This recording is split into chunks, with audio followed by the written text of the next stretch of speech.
The desperate call commander, Sarah Chen, floated in the observation deck of the exploration vessel Horizon Walker, watching the endless expanse of stars stretch beyond the reinforced viewport. For 3 months, her crew had been conducting routine, deep space surveys along the outer rim of human territory, cataloging stellar phenomena and searching for signs of habitable worlds. The work was important but monotonous, and Chen found herself longing for something more meaningful than another gas giant analysis or asteroid field mapping expedition. The ship represented humanity's newest generation of exploration technology, equipped with advanced sensors capable of detecting everything from quantum fluctuations to biological signatures across vast distances.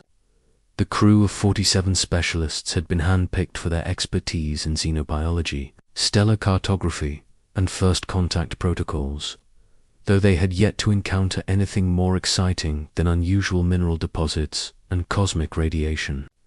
PATTERNS. Dr. Michael Torres was hunched over his workstation in the communications array when the first anomalous signal appeared on his instruments. As the ship's chief linguist and communications specialist, Torres had dedicated his career to developing protocols for potential alien contact.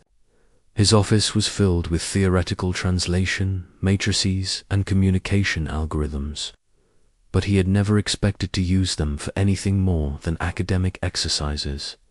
The signal was weak and fragmented, barely distinguishable from background.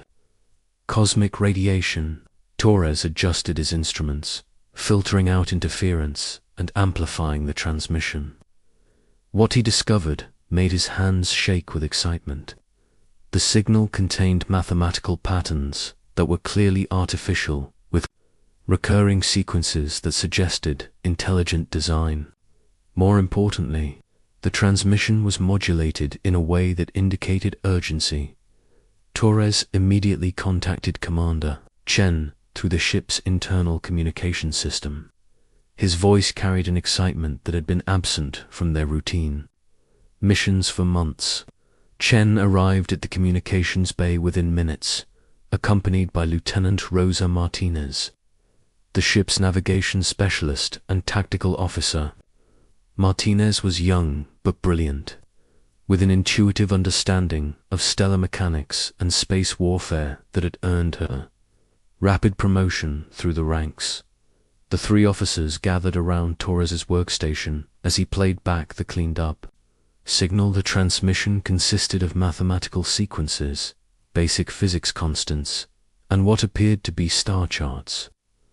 Torres had run the patterns through every linguistic analysis program in their database, and the results were consistent. This was definitely a message from an intelligent alien civilization, and the repetitive nature suggested desperation.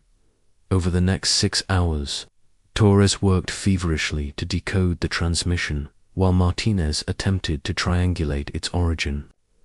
The mathematics involved in tracking interstellar signals was complex, but Martinez had an exceptional talent for spatial reasoning that allowed her to work through the calculations with surprising speed. Meanwhile, Chen found herself grappling with the implications of what they had discovered. First contact protocols were clear and unambiguous. Any detection of alien intelligence was to be reported immediately to Earth Command, and no direct response was authorized without explicit approval from the highest levels of government. Humanity had spent decades preparing for this moment, developing careful procedures designed to prevent misunderstandings or conflicts that could endanger both species. The protocols existed for good reasons, but Chen felt the weight of responsibility settling on her shoulders as she watched Torres work. The breakthrough came when Torres realized that the aliens were using mathematical concepts to build a basic translation matrix. The transmission included simple arithmetic operations, followed by increasingly complex equations that seemed designed to establish common ground between different forms of intelligence. Once Torres understood the underlying structure, the rest of the message began to make sense. The decoded message was displayed on the main screen in carefully translated text that made Chun's breath catch in her throat. The transmission was from a species calling themselves the Zephyrians, inhabitants of a peaceful civilization in the Kepler 442 system. Their worlds were under attack by an aggressive empire known as the Vorthans, who had been systematically conquering their planets and enslaving their populations. The message was a desperate plea for help from anyone who might be listening. The Zephyrians had exhausted their defensive capabilities and were facing complete extinction within days. Most shocking of all, the transmission specifically mentioned Earth and humanity, referring to humans as the warriors from the Deathworld who might be willing to help those facing destruction. Chen read the message aloud to make sure her officers understood the full implications. The Zephyrians somehow knew about humanity despite Earth's careful isolation policies. They described humans as beings evolved on a world so dangerous that they had developed into natural warriors, capable of fighting against impossible odds. The galaxy apparently had legends about Earth, stories that portrayed humans as fearsome but potentially honorable allies. Martinez completed her calculations and reported that the signal originated from a star system approximately 38 light-years from their current position. Long-range sensors detected massive energy signatures, consistent with orbital bombardment and fleet movements throughout the Zephyrian system. The evidence suggested that a full-scale military invasion was already underway, with the defenders being systematically overwhelmed. Torres managed to establish two-way communication with the surviving Zephyrian forces, making contact with someone identifying themselves as Science Director Alvec. The translations were rough and sometimes unclear, but the desperation in the aliens' messages was unmistakable. Alvec described cities burning under orbital bombardment while civilian populations were herded into containment facilities for transport to Vorthan slave worlds. The Vorthans were not merely conquering the Zephyrian planets, but were conducting what amounted to genocide against anyone who resisted their rule. Children were being separated from their families and shipped to indoctrination centers, while adults capable of labor were processed through facilities that stripped them of their identities and cultural memories. The systematic nature of the destruction suggested that the Vorthans had refined these techniques through countless previous conquests. Commander Chen found herself facing an impossible decision. Earth's non-interference policies were based on centuries of human history that demonstrated the dangers of intervening in conflicts between other civilizations. The protocols were designed to prevent humanity from becoming embroiled in galactic wars that could threaten Earth itself. But the thought of standing by while 8 million innocent beings faced extinction was unbearable. Martinez presented tactical analyses that painted a grim picture of their options. The Horizon Walker was an exploration vessel with minimal defensive capabilities, certainly not equipped to engage military forces capable of conquering an entire star system. Even if they reported the situation to Earth Command, the bureaucratic delays involved in authorization would ensure that any help arrived too late to save the Zephyrians. Torres continued monitoring Vorthon communications, using the translation matrices he had developed for the Zephyrian language. The Vorthan military broadcasts were cold and efficient, discussing the systematic processing of captured populations with the same detachment they might use for inventory management. The aliens viewed other species as resources to be harvested rather than as intelligent beings with rights and dignity. Chen gathered her senior staff for an emergency meeting in the ship's main conference room. The assembled officers represented the best of human expertise in their respective fields, and Chen trusted their judgment implicitly. She presented the situation clearly and honestly, explaining both the humanitarian crisis and the potential consequences of violating Earth's isolation policies. The debate that followed was intense but brief. Every officer understood the risks involved in unauthorized intervention, but none could stomach the idea of abandoning the Zephyrians to their fate. Dr. Torres argued that first contact protocols were meaningless if they prevented humanity from acting according to basic moral principles. Martinez pointed out that their ship's advanced sensors and communication equipment might provide tactical advantages that could help the Zephyrians coordinate their remaining defenses. Chen made her decision with the full support of her crew. They would violate their orders and respond to the Zephyrian distress call, accepting whatever consequences Earth's command might impose. The Horizon Walker changed course toward the Kepler 442 system, pushing their engines to maximum sustainable velocity in a race against time and conscience. As they traveled through hyperspace toward the distant system, Chen found herself wondering about humanity's reputation among the stars. The Zephyrians had specifically sought help from Earth despite having no direct contact with human civilization. Somehow, word of humanity's nature had spread through the galaxy, creating legends that portrayed humans as dangerous but potentially heroic figures. Asterisk. The journey to Kepler 442 would take 18 hours at maximum speed, and Chen used that time to coordinate with Science Director Alvec and gather intelligence about Vorthan tactics. The picture that emerged was both disturbing and tactically useful. The Vorthans relied on overwhelming technological superiority and psychological warfare to break their enemies' will to resist. They had never faced opponents who refused to surrender even when facing impossible odds. Chen began to understand why the galaxy feared and respected humanity.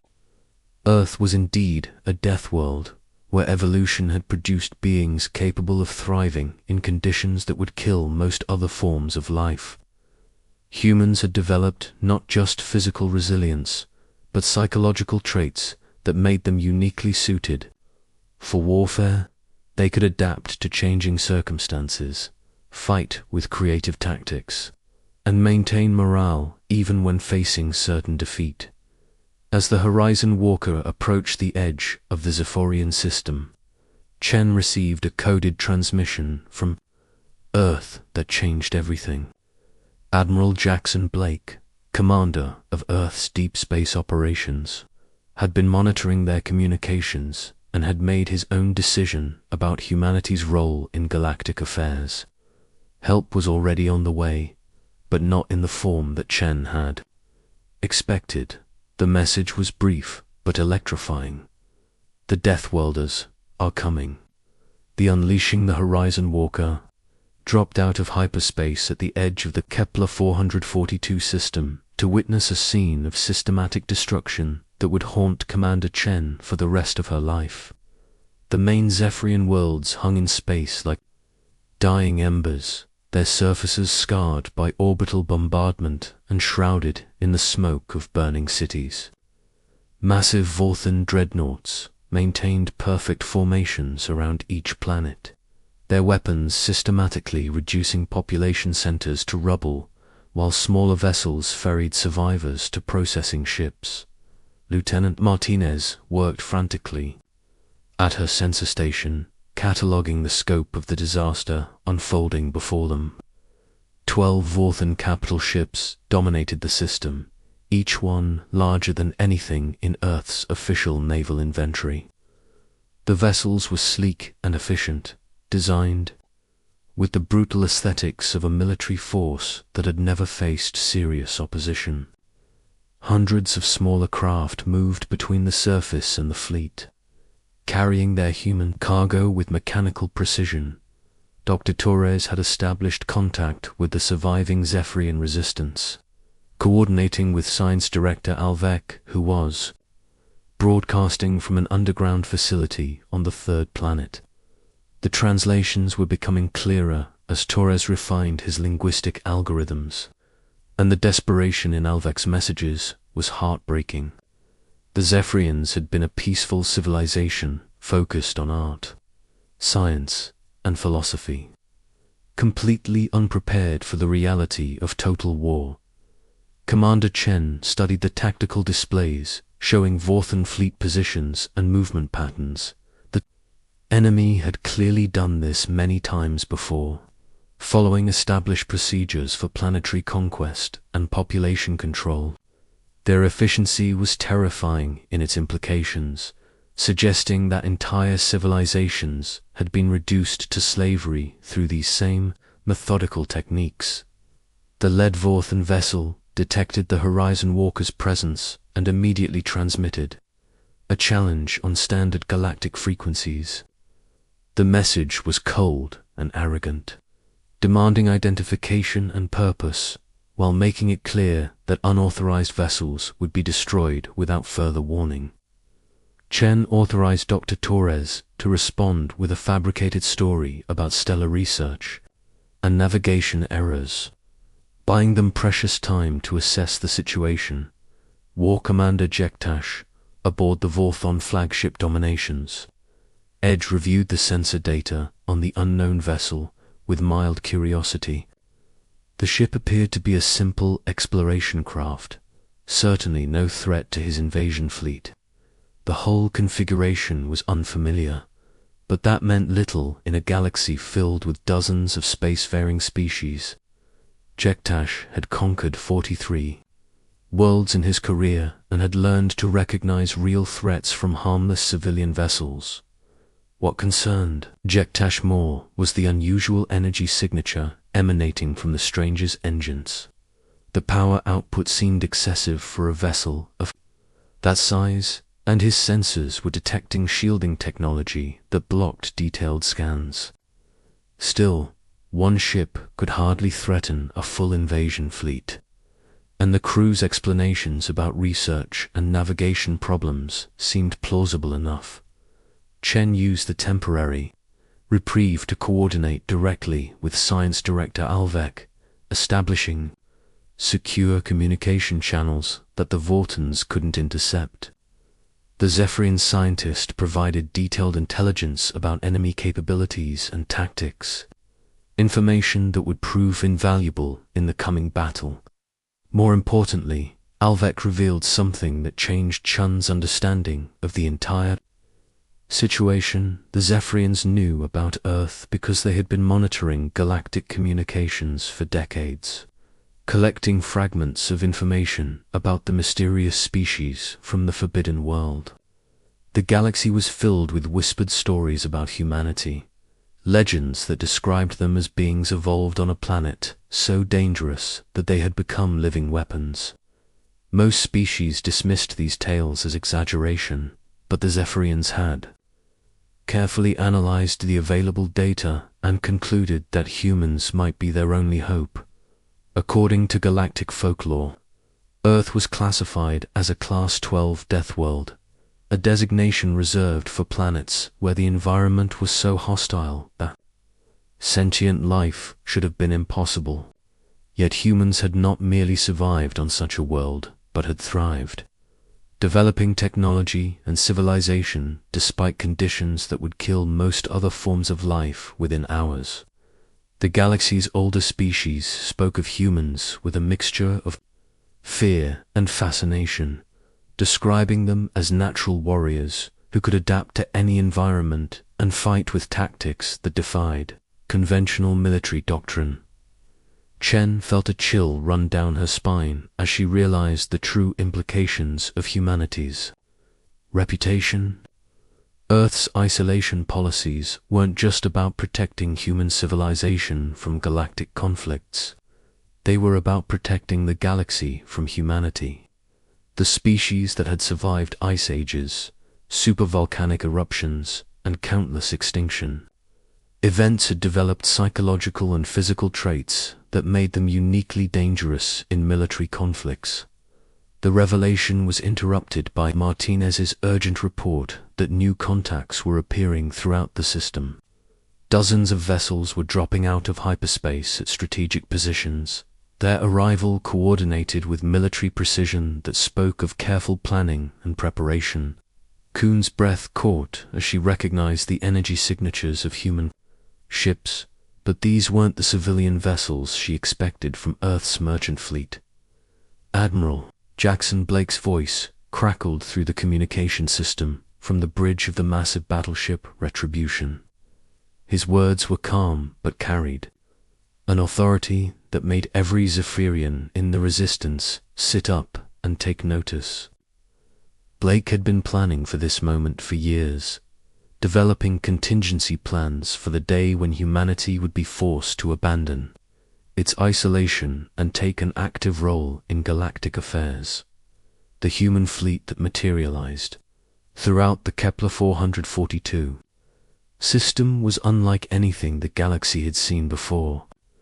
Cargo vessels and research platforms shed their civilian disguises to reveal weapon systems that had been hidden behind false hull plating and sensor dampeners.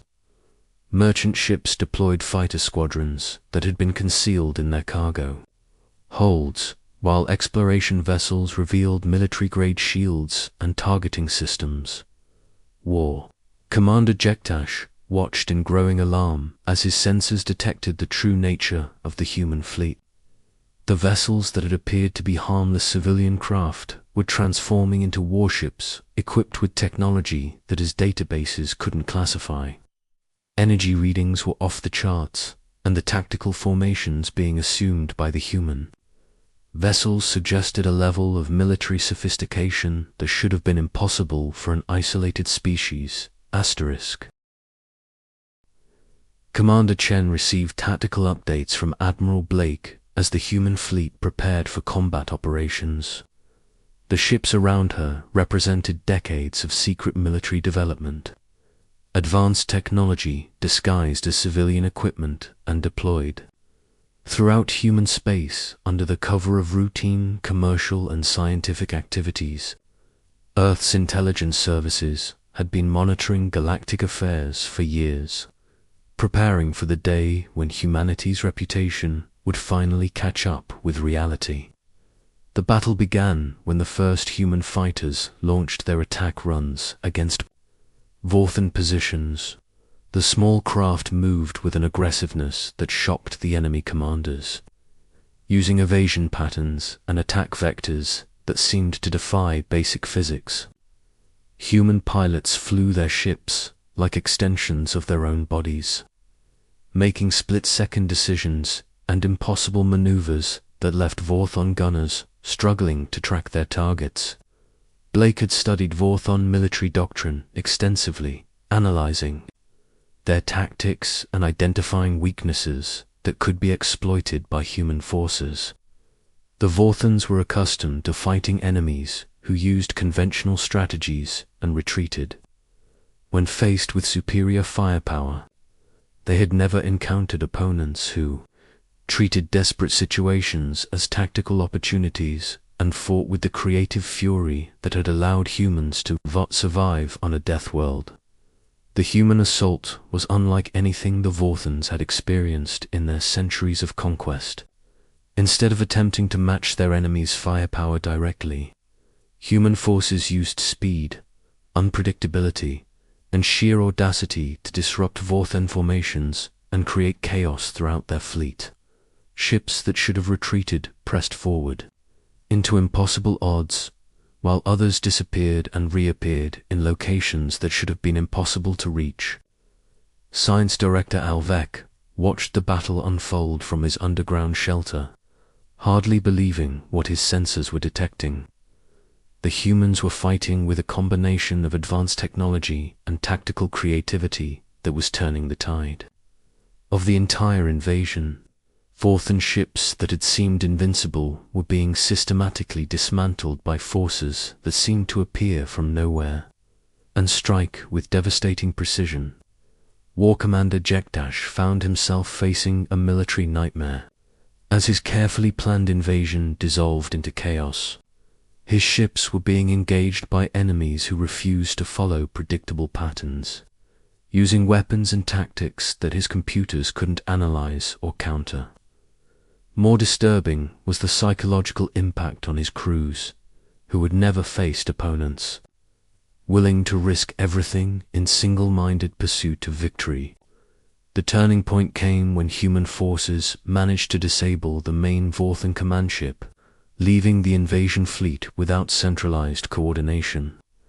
Blake had identified the Vorthans' reliance on hierarchical command structures as their primary weakness, and he exploited it ruthlessly.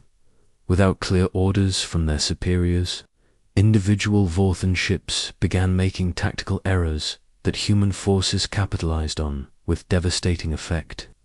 Within 6 hours of the battle's beginning, the Vorthan invasion force was in full retreat. The survivors fled the system in whatever ships remained operational, carrying with them tales of the terrifying warriors from the Deathworld who had appeared from nowhere to turn certain victory into crushing defeat. The legend of humanity had become reality, and the galaxy would never be the same. Commander Chen stood on the bridge of the Horizon Walker, watching the human fleet begin rescue operations throughout the Zephyrian system.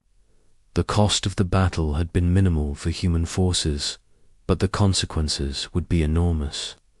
Humanity had announced its presence to the galaxy in the most dramatic way possible, proving that the legends about Deathworlders were more than mere folklore.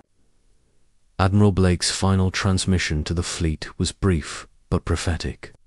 The isolation era was over, and humanity would now take its place among the galaxy's major powers. Whether that would lead to peace or further conflict remained to be seen. But one thing was certain: the galaxy had awakened the Deathworlders, and there would be no going back to the way things were before. *.